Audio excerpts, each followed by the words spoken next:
Vamos lá, Frossá tá com a gente, tudo bem, Frossá? Boa tarde, como vai você? Tranquilo?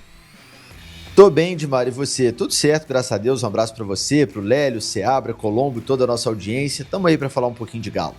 Aqui, a gente mostrou agora mesmo, e o Colombo trouxe pra gente, né, a questão dos atacantes do Atlético, né? Gente, se a gente for olhar 1.300 e tantos minutos sem fazer gol, último gol, né, Colombo? Repete pra gente. Contra o Godoy Cruz, viu, Guilherme Frossá? Você vai se lembrar, você tava na arena e viu aquele passe do Reinier de peito pro Hulk fazer o gol. Foi o último dos atacantes do Galo, viu, Frossá? Que coisa, né? Até assusta quando a gente olha feio, os né? números, né? Assusta muito, tá esquisito o aproveitamento ofensivo do Atlético nessa temporada. A gente fala muito do Hulk, né? Porque é a grande estrela da companhia, mas você vê que ele saiu, o time mudou um pouco a característica sem ele, e o ataque segue sendo um problema. No último jogo foi o Rony, aquele eleito, né, como grande culpado, né, pelos gols perdidos. De fato, perdeu gols que não pode, um atacante, né, de time grande não pode perder. Agora, o ataque do Atlético realmente é o grande problema, diagnosticado inclusive pelo Jorge Sampaoli, né? As coletivas do Sampaoli são muito boas e têm sido até um pouco repetitivas, né? Desde que ele chegou ao Atlético, vai completar um mês de clube agora, que ele sempre fala da tal contundência ofensiva. O que é isso? Converter as chances criadas em gols, né? O Atlético tem criado chances, né? Contra o Juventude criou para vencer, né? A gente viu os jogos do Atlético nesse brasileiro irritantes porque o time não criava. Passava 90 minutos, você não tinha uma chance clara de gol, uma jogada bem trabalhada. Com o Sampaoli cria. Mudou desse ponto de vista de qualidade, de repertório ofensivo, evoluiu bastante. Agora, quem faz gol são os caras que estão ali na frente, os caras realmente estão numa fase bem esquisita. Eu não tenho a menor dúvida, eu acho que é um debate legal pra gente trazer também, que no final do ano o Sampaoli vai pedir vários reforços. A gente conhece muito bem ele, né? Sabe que tem até os memes, né? Necessito refuerzos Osmas, ele vai pedir jogador. E eu acho que essas reposições ou contratações ofensivas vão ser aí a grande prioridade do Atlético na janela, orientado pelo Sampaoli, até porque, Dimar e amigos, eu acho que isso tem que estar no debate. Com essas mudanças da CBF em relação ao calendário do ano que vem, o brasileiro começando em janeiro, muda muita coisa. Em janeiro o time tem que estar pronto. Não existe mais isso de, monta um time, testa no estadual, depois melhora um pouquinho, em junho reforça aqui e ali. No meio do ano já vai ter ido quase metade do Campeonato Brasileiro. E aí é ano de Copa do Mundo, tem a pausa. Ok, lá em junho, julho, você fazer pequenos ajustes, né? A janela do meio do ano serve para isso. Mas esse elenco tem que ser montado. É claro que nós vamos falar disso mais pra frente da temporada, no fim do ano, mas já antecipando isso aqui, tenho certeza, conhecendo um pouquinho o Sampaoli como a gente conhece, que já agora, nesse fim de setembro, início de outubro, ele já tá ligando lá pra quem manda, falando, não vou precisar de atacante, não vai ter jeito não. E acho que não vai ser não vão ser dois não, viu, Dimar? Acho que o homem vem com a lista pesada, porque realmente, né, ele faz a parte dele, o time tem volume, tem criatividade, tem repertório, mas os caras que precisam guardar a bola na rede não estão conseguindo fazer o serviço. Mata uma curiosidade nossa, quem é o moço da carta do baralho aí? Tardelli, né? É o Tardelli, uma homenagem ao grande bom, Diego Tardelli Martins, o microfone ídolo não do tava Galo. dando pra ver, é o Tardelli. Porque a carta é o rei, né? A gente ficou na dúvida, é o Reinaldo ou o Rei Dadal, mas é o Tardelli. Achei que era o Dadá, mas é o Tardelli. Aqui, ô Rei Tardelli, me diz o seguinte, um mês de Sampaoli, né? Se a gente for analisar só pelos números frios que a gente já fez aqui, você vê que são 3 empates, 2 derrotas e 2 vitórias. Parece frio, mas o time evoluiu. Sem dúvida, sem dúvida. Evoluiu e evoluiu muito, assim. O Sampaoli deu uma cara pro time do Atlético. Hoje você vê o Atlético jogando e você entende o que o time quer fazer com bola e sem bola. É um time que construindo, sai com 3 zagueiros, tem os 2 volantes ali posicionados. Aliás, ele achou o Igor Gomes ali como esse segundo homem de meio. Eu não sou um grande fã do Igor Gomes, mas é um jogador que sabe fazer a função. Resgatou o Bernard como esse camisa 10. Aliás, o Sampaoli falou na coletiva. Bernard tem sido o 10 que o time não tinha. E realmente, o Bernard foi para mim o melhor em campo contra o Juventude. Esses alas que para mim hoje são o grande problema desse time, porque ainda não encaixaram. Vocês vão lembrar que em 2020 o time do Sampaoli passava muito, né? Pela criatividade pelos lados do campo. O time tinha o Keno de um lado, o Savarino pelo outro, jogadores agudos, jogadores de drible, jogadores de infiltração. E ele ainda não achou esses alas titulares, ou extremos titulares, é a palavra da moda, para funcionar no esquema dele. Então tá tentou o Scarpa contra o Juventude, para mim não funciona, eu gosto do Scarpa um pouquinho mais para dentro, tem usado muito os laterais fazendo essa função, o Arana ou o Caio pela esquerda, o Natanael pela direita, agora o Saravia volta a ser uma opção também.